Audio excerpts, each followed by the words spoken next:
Hello, I'm Morgan Jorgensen, the Donor Relations and Events Manager for the Truman Library Institute. Welcome to America in the World with Bob Zoellick. This is the latest installment in our series of digital programming commemorating the 75th anniversary of Truman's presidency. Today, we're joined by Bob Zoellick, former president of the World Bank and author of the book America in the World, A History of U.S. Diplomacy and Foreign Policy, in conversation with the Washington Post's David von Drehle. Bob and David, thank you for joining us. At the conclusion of the conversation, there will be a 10 to 15-minute Q&A session. Questions can be submitted during and immediately following the remarks via the comment feature at the right of the screen for those of you with a Google account. If you don't have a Google account, simply email your questions to info@trumanlibraryinstitute.org. Now, it is my pleasure to turn the microphone over to David, who will introduce our guest and begin the program. Thank you very much, Morgan. It's a real pleasure to be here this evening with one of America's greatest living diplomats and now one of our greatest living diplomatic historians, Bob Zoellick, a lovely guy who's been a force for good and bipartisan leadership in the United States and the world for the past generation. Bob is one of the best known and best liked men in Washington, and I don't mean that as an insult. And to list his accomplishments would take all evening, but you should know that he was United States Trade Representative, that he was the president of the World Bank, and that he, as much or more than anyone, is responsible for the historic negotiation of the reunification of Germany at the end of the Cold War. So this is an amazing evening that we have here and an opportunity to hear him tell us the story of America's place in the world. Bob, maybe we should just start out by you telling us why, at this point in your career, you decided to tell the story of American foreign policy. Well, David, first, let me thank you for taking time on what I know will be debate night, so you'll be going late. And I want to thank Morgan and Alex as well, and the Truman Library Board, and all those who support the Truman Library. I had an opportunity a couple years ago to visit the Truman Library on a trip to Kansas City. And I was just delighted to see the community support and realize how important the library is for the Kansas City community, but also for the United States and the world. So I really appreciate the opportunity to be with you this evening. As for why I wrote the book, in a way, it starts where you did, David. When I was in government, I often drew on history as I thought about problems. And so I wanted to encourage others, particularly in a younger generation, to think about taking a similar approach. Now, some of you may know that Henry Kissinger wrote a book titled Diplomacy in the 90s, where he used history to talk about foreign policy. It's very much written from a European perspective. So for a number of years, I've been thinking, how might I try to do this in a way that talks more about the American experience and American ideas? And so the approach I took in this book is to use stories. I wanted to make it as readable as possible for people who like biographies, history. And in the process, each chapter focuses on a person or a couple people and a particular episode of American foreign policy. Because one of my themes here is to focus on the practice of problem solving in foreign policy. Some of you know that many foreign policy courses these days are now taught using international relations theory. And that's well enough, it's fun to debate. But it seems kind of a difference from my experience, whether it was German unification or NAFTA or genocide in Darfur or global climate change or issues of the World Bank. So in a way, the book is a series of case studies. So I try to give enough information for people to understand with some color what was happening. I try to add my assessments, but in a way, I'm almost inviting people to make their own judgments. Now, if you're going to write a book like this, you really have to enjoy the subject matter. And I always enjoyed diplomatic history from the time that I was in college. but some people may know it's somewhat faded as a field in universities these days for the understandable reason that people have wanted to bring in underappreciated actors and perspectives, and that's all to the good. But I sometimes think we lost something. And Fred Logevall, who's just written a very good first volume biography of John F. Kennedy, wrote a piece not long ago where he said, why did we stop teaching political history? So in a way, I wanted to kind of nudge back in that direction. And I suppose the last point was, when I was in various public posts, because I liked history, I would often ask my younger colleagues how much they knew about it, because I didn't know what they learned in school. And I learned that insofar as they had known something about history, it really went from World War II on. And the first 150 years of U.S. history are rich with wonderful characters and episodes. And in some ways, some of those experiences may be useful as we think about the future. So that's the genesis and the reason how I wrote the book. You mentioned the early history, and that prompts me to ask this question. For the first, I guess, 6 presidencies of the United States, we had experienced diplomats as president of the United States.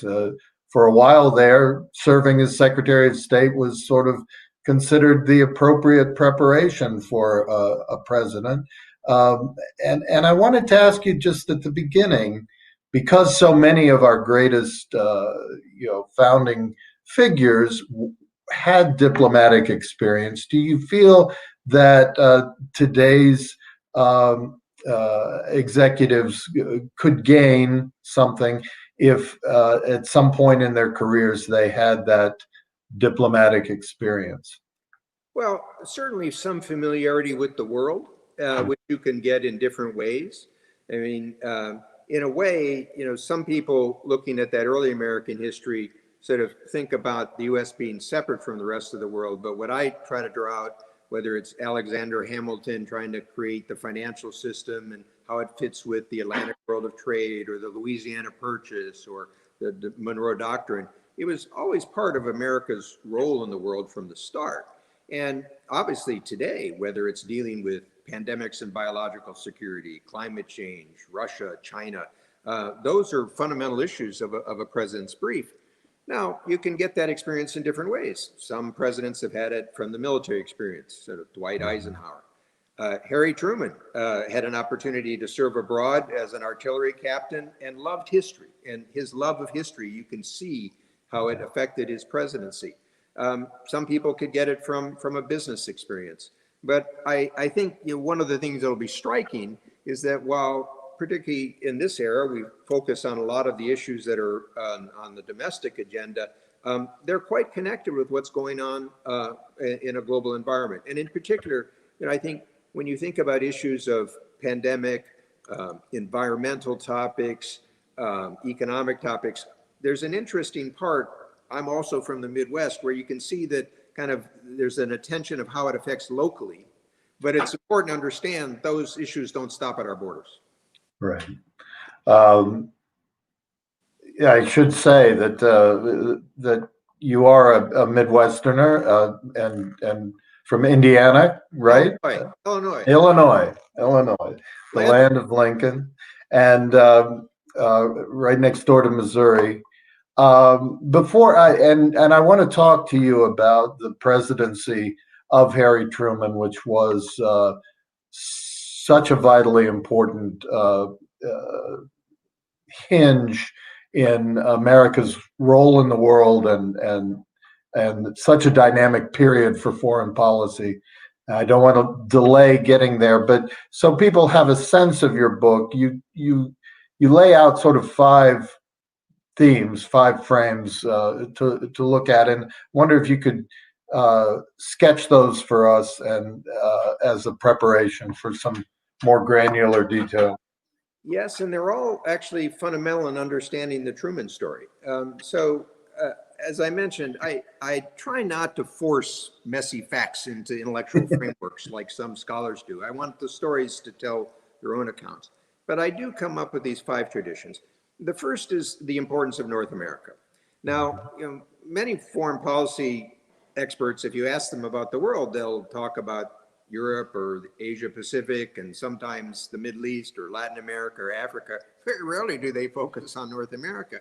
But obviously this was a critical part of America's history in the 18th and 19th centuries, and even in the 20th, if you think about the Cuban Missile Crisis, a real nuclear showdown. We almost went to war again with Mexico in 1916 and 17. In World War I, the Germans proposed to the Mexicans that if they joined in fighting the United States, they could recover New Mexico, Arizona, and Texas. For some reason, they left out California. I don't know where that would go. But also, if you think about issues like NAFTA, which we're still debating today, that was part of a continental perspective. And I came across a quote from Ronald Reagan in 1979 that in today's environment is just amazing. He was launching his campaign in 1979, and he said, you know, we'd be better off if Mexico and Canada were stronger rather than weaker. And it's time that we stop thinking of our nearest neighbors as foreigners.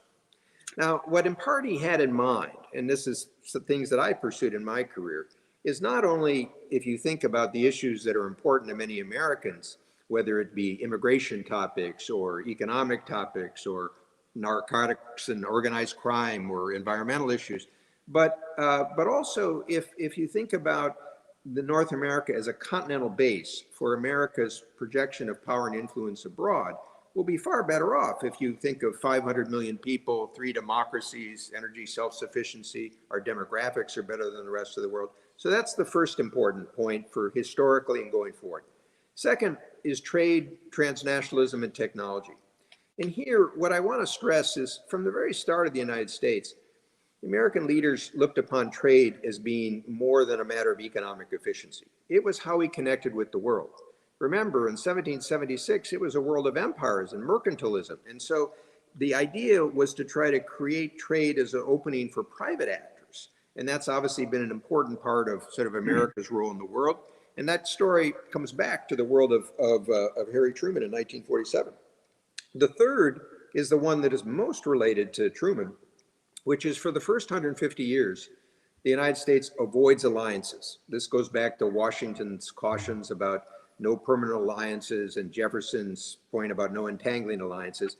And in a way, you can look at those first 150 years as ways the United States engages the world without alliances. Then from 1947 to 49, we have this huge shift, and America becomes the leader of an alliance system that really guides our policies for 70 years. And the question will be, where would that go today? The fourth tradition is one that you often also don't see in books on foreign policy, which is the importance of public support, and particularly from the Congress. And here, even people like George Kennan, you could see why they never let them up talking up with the members of the Congress, because his ability to get things done up there would have been pretty modest. And this story comes back very much in the Truman era, particularly with Senator Vandenberg, who becomes a key partner. And then the fifth and final tradition is the notion of America's purpose. And here, I'm not talking about exceptionalism. Many countries think that they're exceptional. But for those of you that still carry wallets, someday take out your wallet and look in the back of a dollar bill, and you'll see this great seal of the United States. And maybe you never looked at it very closely, but you'll see is on the reverse of the great seal, this unfinished pyramid. And note, it's unfinished. And above it, there's an eye of providence, and below it, the phrase Novus Ordo Seclorum, New Order of the Ages. So from the very start, America's founders were thinking in rather big terms. And it's my proposition that the notion of what those purposes are and should be have changed. At first, it was simply to preserve a republic in a world of empires. Then it's the preservation of the Union, and that notion becomes very important, how Americans think about confederations with the rest of the world. For Teddy Roosevelt, it's the balance of power with Europe and Asia, which he mediates in various issues. For Woodrow Wilson, it's how to make the world safe for democracy, not make it into democracy, it's make it safe for. For FDR, it's the four freedoms. In the Cold War, it's a leader of the free world. For Bill Clinton, it was the indispensable power. So my argument is wherever we go in the future, I think this notion of a national purpose will be important. And it usually requires three parts. One, what's happening in the world around you. Second, a desire to either protect or expand freedom and liberty. And third, obviously, a sense of public support and how you put those together. And that is also the heart of Harry Truman's story. It seems to me that, and you mentioned Arthur Vandenberg. Let's do his story quickly, because it takes us out of the time that we're in now and back to a time when there was a bipartisan consensus described by his famous phrase that politics stops at the water's edge, that allowed President Truman to create a view of the world that had bipartisan support. And that speaks very much to today, I think. And so tell us a little bit about Arthur Vandenberg, one of the great characters of your book, I think. So when I wrote about this period of 47, 49, there's been very good histories on this. So I wanted to draw attention to some underappreciated parts. And one is definitely the role of Vandenberg in Congress in creating this new alliance system. Vandenberg was a successful senator from Michigan. He wanted to be a player. And you could see that during the years of Franklin Roosevelt, he was kind of pushed aside. He was a little bit ignored. He was a good vote counter. He was a conciliator. He wasn't really a friend of Truman's, but Truman respected him as a skilled player in Congress. And in a sense, David, his story is, how do you maintain your political standing in a minority party, opposing the president, but also being an effective legislator? And Truman very skillfully draws Vandenberg in shortly after Roosevelt dies, because there's a conference in San Francisco to form the new UN Charter. And there's some concern that because of FDR's death, that Truman might even postpone this conference. But Truman says, no, it should go forward. And he emphasizes to his secretary, the new Secretary of State, that it's absolutely critical that he work closely with the Democratic chair of the Foreign Relations Committee, a man named Connolly, and also with Vandenberg. And he said, I don't want you to make any move without those two. Now, what clearly Truman has in mind is the problem that Woodrow Wilson had after World War I in the Versailles Treaty, and not having senators, and certainly not even engaging the opposition party. And so Truman treats Vandenberg respectfully. Vandenberg's very active he's not just there as a visitor, he's part of the negotiations. And he focuses particularly on the issues of the new UN Security Council, but also regional security arrangements. And this becomes quite important in later understanding the role of NATO. Now, Vandenberg had a pattern, and Acheson wrote wonderfully about this. He called it Dean Acheson, right? The Secretary of State. After the 48 election, but he'd been in the State Department as an undersecretary before that. And he called it the political transubstantiation. So for those of you that have some religious background, this is the bread and the wine into the body and the blood. But how does it work politically? And what Acheson described is Vandenberg would have a public conversion. He'd start out as a skeptic on a Truman proposal. He'd find some minor flaw. He'd pounce on it. He'd then come up with the solution, which invariably would be the Vandenberg Amendment. And in the way he'd do this, he'd bring along support from others in the coalition. I had a lunch before the pandemic with your Senator Roy Blunt's a friend of mine, and I was sharing with him some of the tactics that Vandenberg took place. So one that I loved, in the meeting that kind of leads to the Truman Doctrine, the support for Greece and Turkey, Truman brings together the leadership of the two parties, and Vandenberg says, oh, you forgot to invite Senator Taft, who was, in a sense, his domestic political counterpart. Now, there really wasn't a particular reason for Taft to be there. He was more the domestic guy. But you could just imagine that Vandenberg will go back to say to Taft, oh, by the way, I raised that you should have been in this meeting and collect a little chit. When it came time to pass the legislation, he was a master at taking questions from colleagues, the use of hearings. He worked with a man named Lovett to sort of create outside commissions to create support. And then particularly with the Marshall Plan, he recognized that to get the votes, he needed to do some pieces that would bring along the Republican caucus. So he wanted to separate the financial program from the State Department. He created a special organization. George Marshall, the Secretary of State, wanted to have policy guidance, and Vandenberg agreed with that. But Vandenberg also pushed for a business person to head a business, a former auto executive from Studebaker named Hoffman. And then he did the funding in a series of tranches. Another wonderful example that I talk about in the book is that at one point, there was some very general language in some resolution, and somebody asked, why are you keeping this language in the resolution? And Vandenberg says, leave it there. I can point to 6 different people and say, that will take care of your problem. So he's very skilled at bringing things together. And when it comes time to NATO, there's a really amazing process. The Constitution refers to advice and consent. And what Atchison noted is normally the Senate offers the consent. It's not too clear on the advice. In the case of Vandenberg, he sits down with the administration. He actually drafts himself a 6-paragraph resolution. He types it himself. He's a former journalist. And he liked words. And he actually spends a couple of days in closed session with his committee going over these 6 paragraphs. And what he's trying to do, and this again, the shadow of the League of Nations is always hanging over them.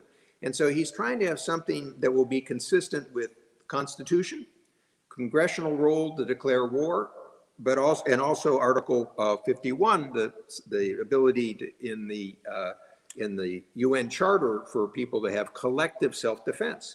And he really takes the precedent. Interestingly, the words come from the 1947 Rio Treaty done with Latin America, but he applies it to the NATO case. So what I also, with each of these chapters, I try to draw some insights for the future. And this one is to focus in part on the role of Congress and the executive in foreign policy. And if you think about later generations, whether people like John McCain or Lugar or Nunn, or frankly, your Senator Roy Blunt, he's quiet, but he's quite effective in doing these things. It's a very important part of U.S. foreign policy. You talked about the historical sense that that all these key figures had. They're coming out of the arguably the worst human catastrophe in history, World War II. But many of them had lived as younger men and women through the previous worst catastrophe, World War I. There's a sense today, I'd argue, that that America's role in the post-war period was entirely a sort of a charitable strategy. We were just being nice and shoveling money to the Europeans and Asians. But talk a little bit about enlightened self-interest here and what these people saw themselves accomplishing on behalf of the American people and America's future. Well, and let me focus particularly on the alliance dimension, because I had mentioned for the first 150 years we avoid alliances.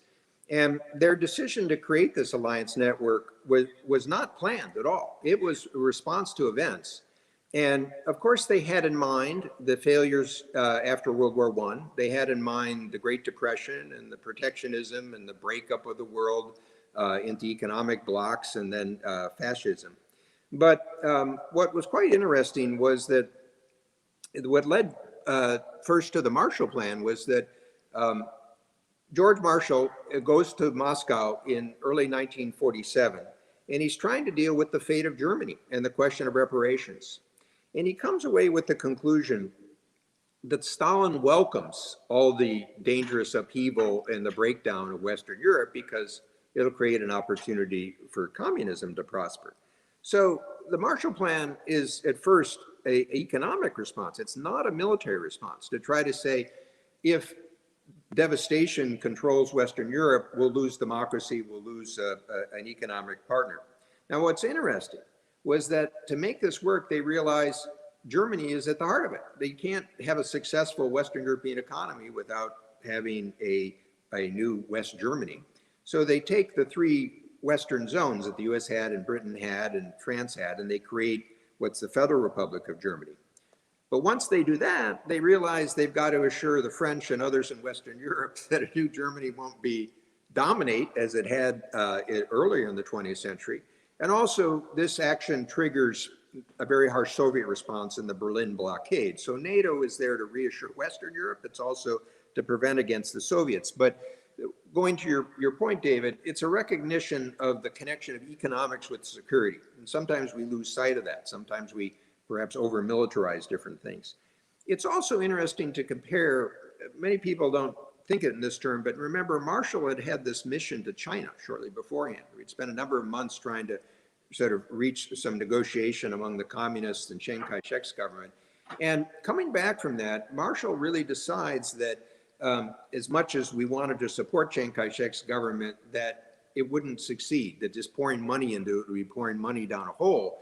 And so it's a very different approach than he takes in Europe. It's a very politically courageous approach to decide that one is worth the investment and then the other isn't. But then to take it a little bit more around the economic side, some of your audience may recall that in 1944, the United States created the Bretton Woods institutions to help deal with the post-war world. So the IMF, the International Monetary Fund, the World Bank, which I sort of later headed. But what they realized in 1947 is those institutions aren't enough because they were premised on an assumption of cooperation with the Soviet Union. They were premised on a pastoralized Germany, the idea of a safe receding of the British Empire, and the notion that global trade would return, but with modest balance of payment support. And in a sense, by 1947, each of those is incorrect. So as opposed to trying to maintain peace and stability, they have to manufacture that. And this is, in some ways, going back to your point, David, we look back and we assume, oh, well, America dominated the world. Of course, we could do this. And here's an interesting little fact for you to consider. In October of 1945, so this is the month after Japan surrenders in World War II, Gallup does a poll and asks the American public to rate their priorities. And one of the questions is, to what degree do you think international relations is a vital American interest? 7%. 7%. And in 1946, as the trouble is starting to be more obvious, it rises all the way up to 14%. So this is a good reminder that the challenge that Harry Truman faced was not only how to deal with these unprecedented issues and learning from history, but he had a real problem in terms of how he was going to mobilize the American public. You talk really well. You finally educated me on the subject, and I think it's worth sharing with our audience. We've all heard of the Marshall Plan and have some sense of it. We've all we're familiar with the United Nations. Many of us have heard of the World Bank and the IMF and NATO, great creations of that period. The general agreement on tariffs and trade is a little bit more advanced course, and yet you make very clear every bit as important and significant to the stability of the world that we've enjoyed for the past 75 years. Talk a little about that. So this story relates particularly to a man named Will Clayton, who is sort of a less recognized figure. People know about Marshall and Atchison and Kennan. Will Clayton never wrote a memoir, but as I sort of bring out, I think he turned out to be an extremely important figure.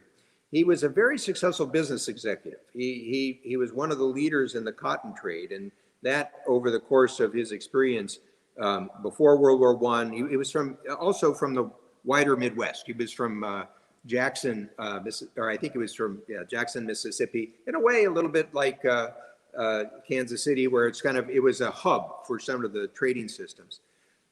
He's taken after 8th grade to New York by a business person and kind of learns the cotton trade, becomes very, very successful, joins the administration under FDR in sort of 1944. And his business experience gives him very practical insights in what he referred to as sort of the division of labor in the marketplace. So in a sense, what Americans had underestimated in World War II is they knew there was vast devastation, What they didn't have a sense of was how the whole marketplace of confidence and trust and exchange of goods had sort of broken down. And this was very key to the Marshall Plan's development. But on the trade side, Clayton was a great admirer of a man named Cordell Hull. I have an earlier chapter on Cordell Hull. He was actually longest serving Secretary of State, but he was mainly known for his work in the trade area, because in that era, the Secretary of State negotiated trade. And after the Smoot-Hawley tariffs of 1930, which moved our average tariff up to about 59% and led to a drop in trade of between 40 and 70%, Hull comes up with something called the Reciprocal Trade Agreements Act of 1934, which it's very significant. For 150 years, Congress set individual tariff rates. This switches authority to the executive branch to negotiate agreements to lower tariffs. So this is the precursor to what other people have heard of Trade Promotion Authority or Fast Track or other agreements. And over the following years, Hull negotiates 31 agreements with 28 countries, really lowers the tariff level. But most importantly, those agreements include some basic principles that later become the basis for this 1947 negotiation to create a new post-war trading system. And this has a wonderful Truman element to it, because today the General Agreement on Tariffs and Trade, sometimes known as GATT, in the 90s becomes the World Trade Organization. The World Trade Organization sort of subsumes it. The World Trade Organization adds more rules and more of a dispute settlement system. It covers more goods, by the way, not just manufactured goods, but services and agriculture, intellectual property rights. But back in 1947, Clayton is in Geneva, Switzerland, trying to negotiate with 23 other countries. And Congress passes a 50% wool tariff. And Australia was very dependent on the wool market. So the Australians said, if that bill becomes law, we're leaving. And Britain said, well, as the leader of the Commonwealth, if Australia leaves, we'll leave. And then the rest of the Europeans say, well, if Britain drops out, there's not much in it for us. So Clayton comes all the way back to have a meeting with Truman. And trust me, meetings like this actually do occur. Truman gives Clayton 15 minutes, and he gives his Secretary of Agriculture 15 minutes. So the Secretary of Agriculture says, Mr. President, you have to sign this bill. You'll lose up to 7 states in the 1948 election if you don't protect the wool industry. Poor Clayton has to make the argument for international trade and why you want to give the system a chance. The next day, Truman calls Clayton and says, I'm going to veto the bill, and I'll actually give you authority to cut the wool tariff by 25% as opposed to raise it by 50%. So the GATT system goes forward. They actually reduce tariffs on some 45,000 items and really start the whole post-war sort of economic recovery, connecting trade with the Marshall Plan and other issues. Now, people with this call will be well aware of the 1948 election, but when I tell this story to others around the world, I remind them that despite the Secretary of Agriculture's warning, Truman did win the 1948 election. But it's a good example because, again, as you were alluding to, David, people sometimes think, oh, well, 20, 30, 40, 60, 70 years ago, America had the power to give this stuff away. We weren't giving stuff away. We wanted to have a strong international economy that helped us.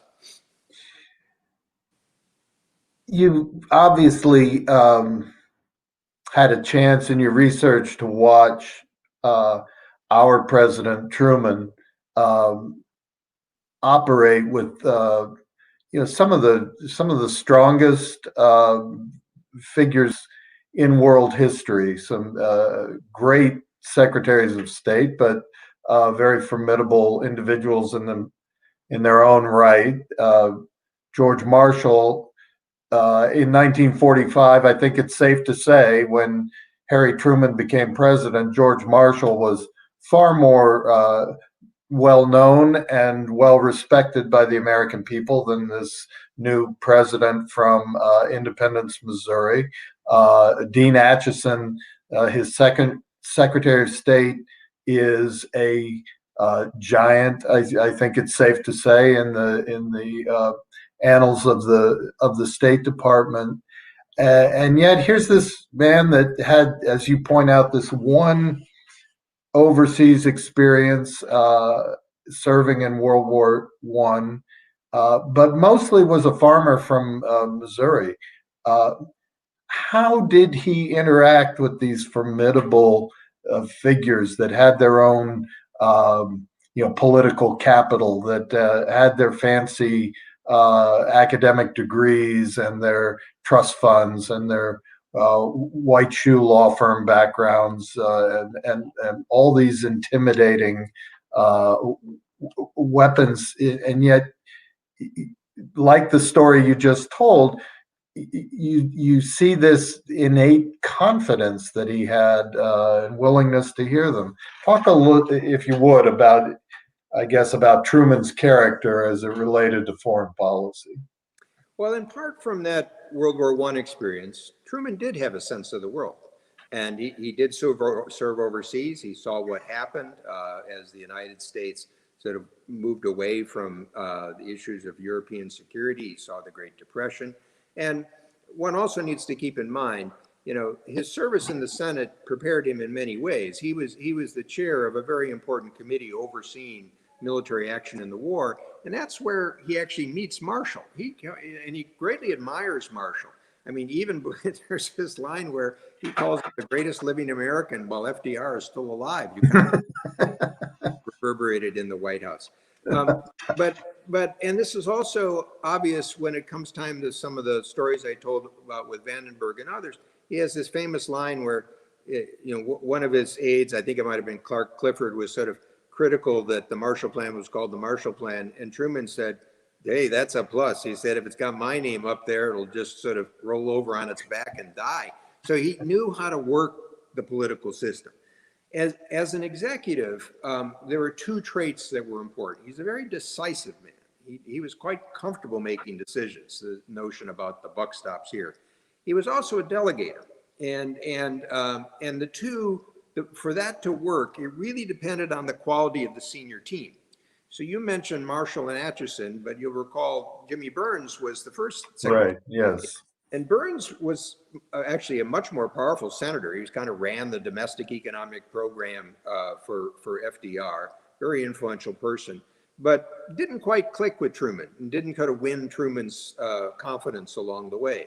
And so it's what leads Truman to make the switch to George Marshall. Also, if you think about what I relayed about the international economic side, remember, under Franklin Roosevelt, Morgenthau was the Secretary of the Treasury, and all this work on Bretton Woods comes from the Treasury Department. This switches to the State Department under Truman. So you have people like Will Clayton and Paul Nitze and others. And so a lot depended on kind of who he relied on. So this man I mentioned, Will Clayton, I found he would frequently go in to be briefing President Truman about these events going on overseas. People may recall that in 1947, you had this new National Security Act, which created the CIA and creates a National Security Council. But Truman didn't really rely on that. He relied on kind of who his sort of key appointees were. Some people may argue with the Treasury Department or the Secretary of Defense, this got him into some difficulty because prior to the Korean conflict, he was trying to reduce the defense spending. This caused him a major issue and some sort of political complications. He relies very heavily on Clark Clifford, as people know, as sort of his, in a sense, starting to build the whole process of White House staffs, which now are thrown out of control. But so I think in understanding him, the one other piece that I would emphasize, David, is the one we've talked about. Truman loved history, and he read a lot of history. And there was an early sort of story at the time where he makes the decision about supporting Greece and Turkey, the Truman Doctrine, where he's talking about actions, and Eisenhower, who by now is Army Chief of Staff, sort of whispers to Atchison, does the president know this could get us into war with the Soviet Union? And Truman sees Eisenhower saying this to Atchison. He asks what they're saying. Atchison explains the question. Truman brings them into his office where he loved maps, and he showed a map, and he explained kind of strategically the importance of Greece and Turkey to not only Europe, but the energy lines and kind of the Mediterranean. And so I suppose in addition to history, he had a broader sense of the world. I think this is also true with his attitude towards Israel. I mean, so he was a person that, while he came obviously from machine politics in Kansas City, and he was artful at congressional politics, he grew. And I think one of the challenges as you think about presidencies, this is true with John F. Kennedy too. John F. Kennedy has a lot of stumbles early on in the Bay of Pigs and in Vienna with Khrushchev. Kennedy has the ability to learn. Right. And I think it's one of the greatest qualities for presidents is kind of what they bring in terms of their ability to learn. And another little theme here is the team. I mean, with a lot of the chapters that I review, you can see, you know, for Thomas Jefferson, in some ways, he was not so decisive as a decision maker. He was better off having Monroe face the question of Louisiana Purchase, because Monroe wasn't as smart, but he'd make the decision. And when they bring back the Louisiana Purchase, Jefferson hesitates because he says, "Oh, I don't have constitutional authority. That's a Hamiltonian principle." And Madison says, "Well, we got to take it. We don't want to move." So the team that you have around matters a great deal. Another point at which Truman was willing to risk a war with the Soviet Union was the blockade of Berlin and the airlift. And before we leave the Truman administration and move into more recent history, I wonder if you would talk a little bit about that. I find that story to be extraordinary. It's another Truman decision that reverberates to this day. Federal Express, you know, arguably exists because of the Berlin airlift. But how did that decision get made, and what were the implications of that decision? So, and I think the Truman Library has a C-47, sort of like the candy bomber there for people to see. So this is also a good way to explain to people that sort of one of my themes is what a lot of officials are doing is not applying great theories. They're trying to solve the problem of the day, and it's the realities they deal with. So, as I mentioned, in March of 1948, the three Western powers, France, Britain, the United States, decide to combine their three zones in Germany to create the Federal Republic of Germany. And so Stalin's reaction to this at first is to start to interfere with some of the transport to Berlin, which is all within the Soviet sort of Eastern zone. And what drives this fundamentally, the breakdown, is if you're going to have a new state, you need to have a currency.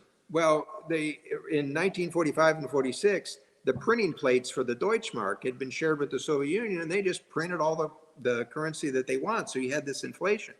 So in June of 1948, the Western powers created a new Deutschmark for West Germany. And then on June 24 of that year, Stalin starts the blockade. And it's fascinating. It's the very day that Dewey was nominated as for the campaign. So you can see this is all part of a presidential election campaign. At first, the United States really isn't quite sure how to deal with this. There's ideas, should we send troops in? You know, should we threaten a nuclear conflict? And so the airlift is really a short-term expedient at first. But it's a powerful point that leads into Cold War history, which is that the Berliners themselves show great courage. And this is something you'll see in Berlin in 1961. I dealt with it in 1989. And if you think about it, the irony, this is only 3 years after you're fighting Nazi Germany. All of a sudden, Berlin becomes the outpost of freedom. And any politician would sacrifice to give it up. And then the wonderful point is there's the man in charge of the airlift is Major General William Tunner. And he's an unusual Air Force general. This is an era where people were fighter pilots or bomber pilots. His expert is transport and logistics, some very important mechanical things. And so he starts to use time and motion studies to say, how can we really, it's sort of an example of practical American ingenuity. In July, we're taking about 2,226 tons a day. By August, 3,800 tons.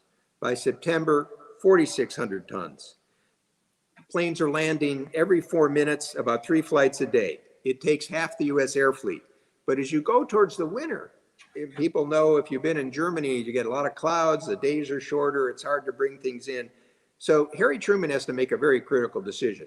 By now, almost half the US air logistics fleet is devoted to Berlin. And of course, you don't know what the Soviets will do, but he doubles down. He sends Navy planes in. He ends up, the British contribute planes. For those of you that ever visited Tegel Airport, the French airport, that's created to sort of bring in more planes. And so by October of that year, 84% of West Berliners are confident the U.S. will stay, and 95% want the U.S. to stay. Now, there's one more twist in this story. We're getting near the very end of the 1948 election. As you recall, Truman is far behind. His speechwriters convince him that he needs to make a play for peace. And so they convince him to put something in a speech to say he's going to send an envoy. And he asks the Chief Justice, Fred Vinson of the Supreme Court, to play the role, to kind of reach out to the Soviets. But it's a little vague about what this role will be. And George Marshall absolutely erupts because he says, look, we've been trying to build confidence with our allies in Germany. We need to show our resolve if we're going to succeed in this.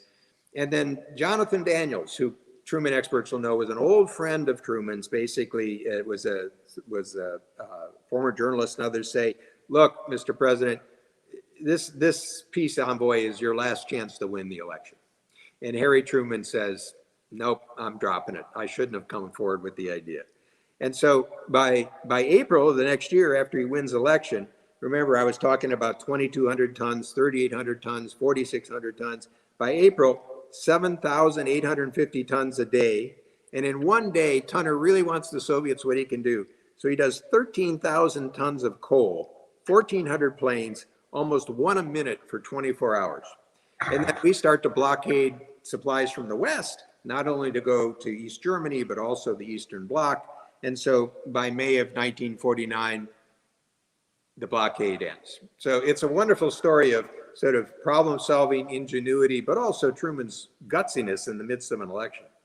And it frames the next, 40 of German history, and which is 40 years of European history, because as I think you reminded me of the great line about the role of NATO to keep the United States in and Germany down, if I recall. And the Soviets out. And the Soviets out, yes.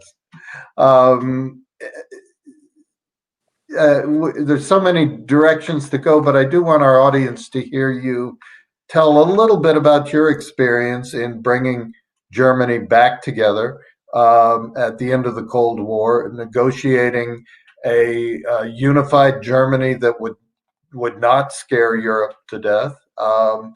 And maybe talk a little bit about where that story is today. I mean, Europe, the European alliance is not something we can take for granted. So to help your audience, in 1988 and 89, I was working for Secretary of State James Baker, and my title at that time was a counselor. I was Under Secretary of State. I become the lead U.S. negotiator for German unification, working for Baker and for Bush. And it was a great opportunity because Baker was a great boss. I was pretty young, but Baker's style was if you could do the work, you could get more work. And so I think what I would characterize the approach in 1989 as having both a historic and strategic component, as we've talked about, but also a sense for events on the ground. So the historic and strategic one is overlooked by many historians because in this era, people are focusing a lot on Gorbachev and Russia and the so-called Russia question. Well, we were focused most on the German question. And the German question, of course, starts in 1871 after you have this united Germany, the biggest country in the center of Europe, no natural borders. And you go through 2 world wars trying to answer the question.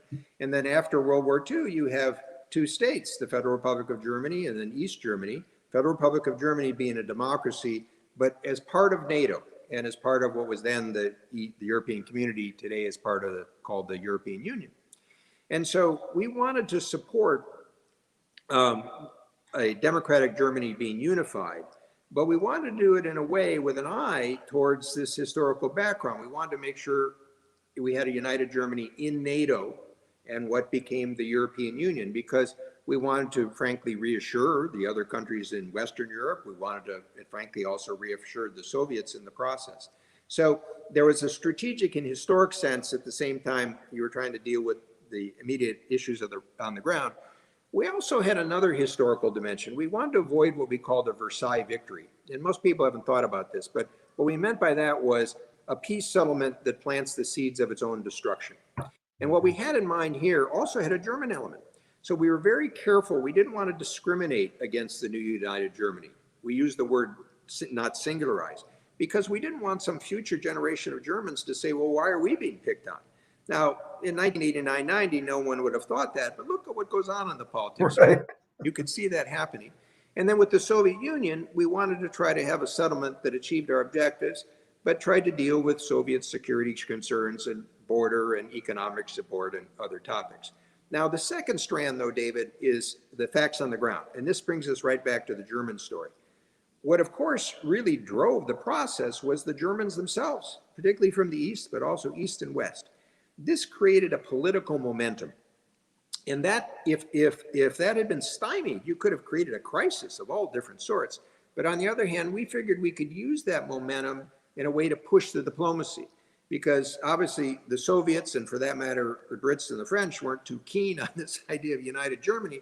But we could say, look, you have to respond to these issues. And so we created this 2+4 process, 2 Germanys, the 4 powers left over from World War II. And we used it in a way as a steering group to create the larger conditions. There was a larger negotiating of conventional forces. There were changes in NATO. There were adaptations CSCE. There was Germans gave economic support to the Soviets. So it was like a puzzle. You had to put the pieces in place. Now, if you think about this, the wall comes down in November. The treaty is signed in September. Germany's unified in October. This all happens within 10 or 11 months. Imagine that today. But also keep in mind, we always had the clock behind us because by December of that year, December of 1990, right after unification, Shevardnadze resigns. The next year, August 1991, there's a coup that tries to overthrow Gorbachev. So we never knew, how long the moment would last. So we had to act with some sense of achieving a strategic aim, sense on the ground, but move it fast. And by the way, David, here's the other, because you asked about for today. We weren't just trying to clean up old aspects of history. We were also realizing that a united Germany would probably become the most powerful country in Europe. And we not only wanted part of NATO and what became the EU, but we wanted it to be a good friend of the United States. And so we thought the combination of the Cold War, but also our work on unification would create a partnership that would be important for future U.S. policy. So to be frank, when I see what's going on in the news today, I think people are out of their mind. I mean, because why would you go out of your way to alienate Germany, after we'd had a century of problems, and now we finally get it put together, it's a good partner, and we're just throwing it away. I'm glad you turned to current events. You've written recently very powerfully about our diplomacy vis-a-vis China. You've just touched on our quote-unquote diplomacy, our foreign policy toward our European allies, especially Germany.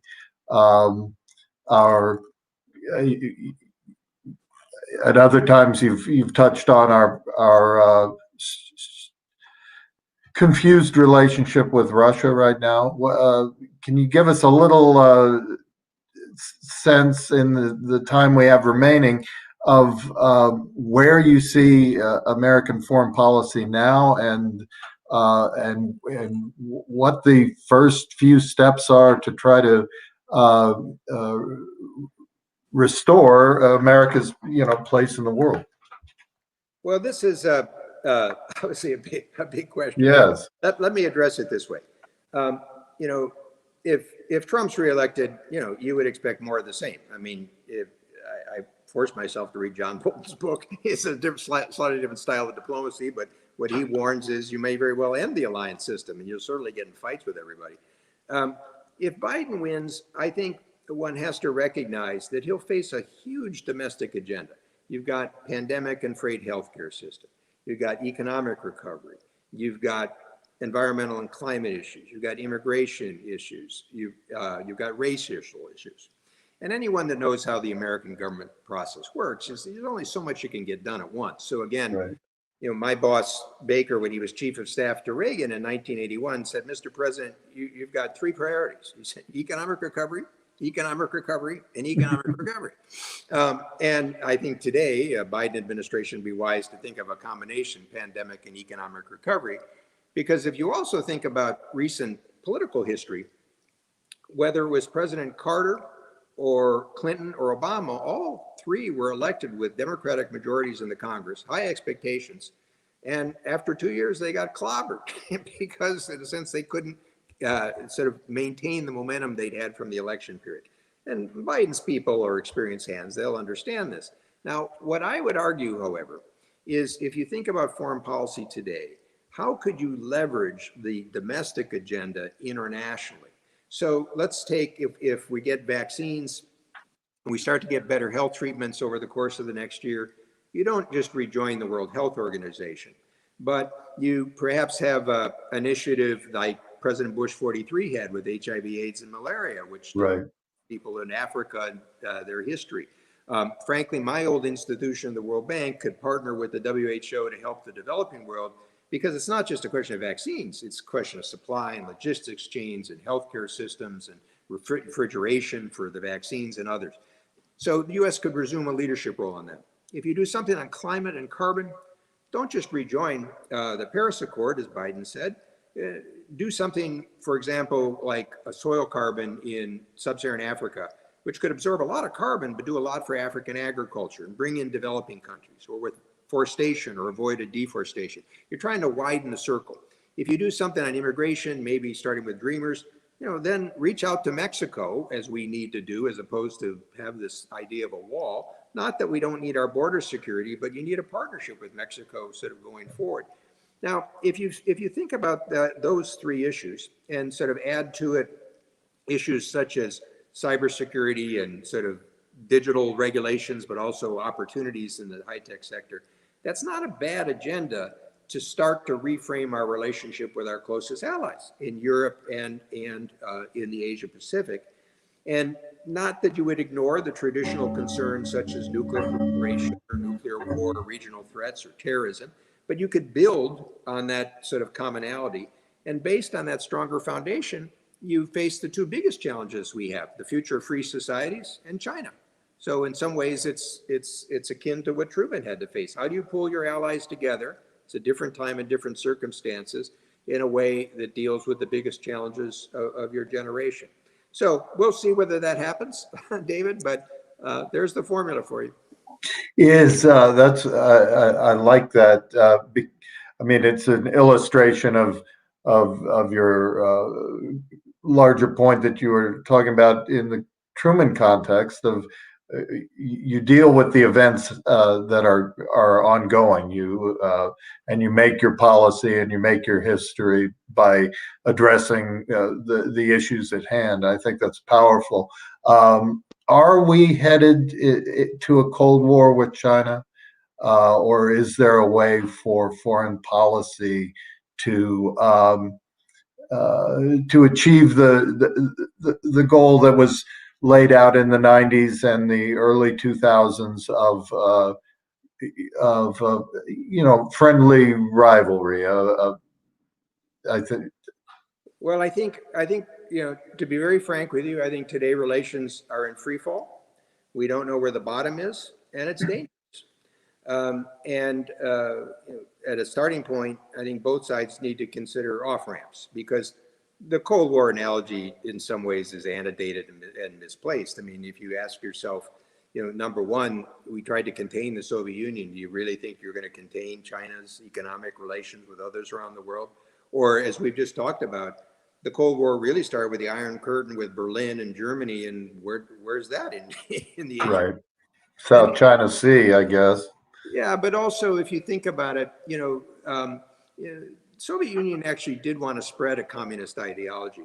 In the case of China, you have an authoritarian communist system that rules itself, but does it have great fraternal communist relationship with Vietnam, for example? I mean, Right. It's a different set of issues. And what's ironic is people who should be looking to the future are kind of, in this case, drawing mistaken analogies.